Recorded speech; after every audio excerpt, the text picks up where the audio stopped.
The Human Resource Department is known as the policing agency of the corporate world. These are the women and man of the MBA HR squad, and these are their stories. Bad boys, what you want, what you want, what you gonna do when Chevy John don't come for you? Tell me what you wanna do, what you gonna do. Yeah, bad boys, what you gonna do, what you gonna do when they come for you? Bad boys, what you gonna do, what you gonna do when they come for you? When you were 8 and you had bad traits, you go to school and learn the golden rule. So why are you acting like a bloody fool? If you get hot, then you must get cool. Bad boys, what you gonna do? What you gonna do when they come for you? Bad boys, what you gonna do? What you gonna do when they come for you?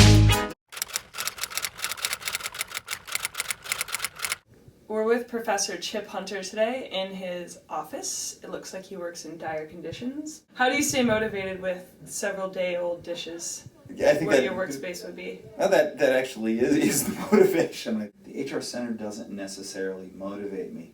So by having two offices, are you able to effectively avoid your students? I'm able to avoid them. I don't know whether it's effective or not, right? But there is a strategy that this works, which is, right, I tell the students to meet me in one office, and then I forget which office I've told them to, so they end up going to the other office and hanging around, and by the time we do eventually get together, we only have about 10 minutes to meet.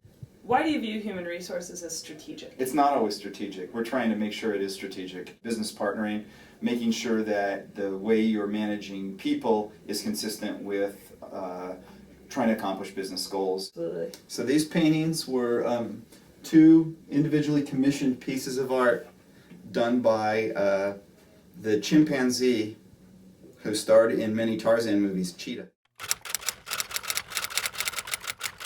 Okay. So Anjali and I are here with Professor Hausch to learn more about succession planning. We're really excited. Let's get started. So Art, do you have any plans to retire? Are you suggesting something?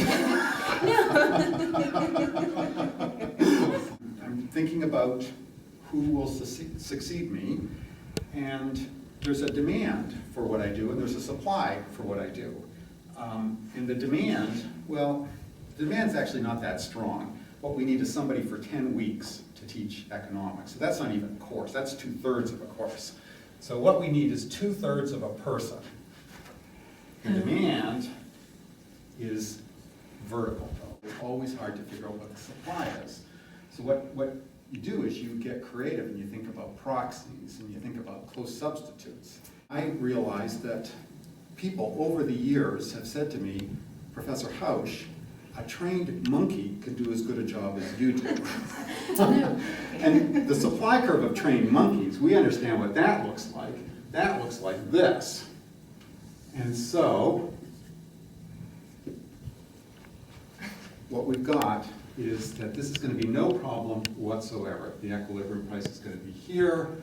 We're going to get a very good person, and supply and demand tells us we should all be very, very comfortable.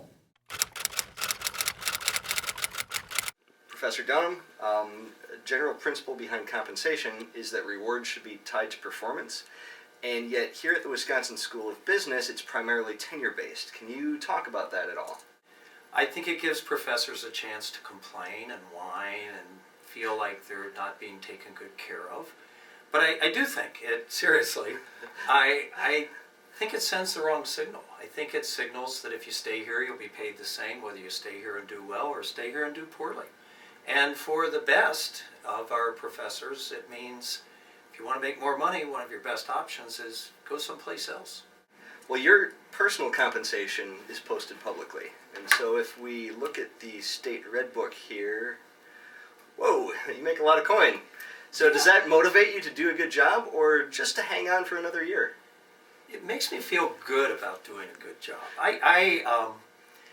You know, from an equity theory perspective, I can complain that I'm underpaid compared to somebody else, but to be honest, I feel I'm really well paid for the work I do, and it makes me feel good about that. We also have a report that Bill Cosby is missing one of his sweaters. Do you happen to know anything about that? I have an inside person who helps me with that. Yes, I do. Boy,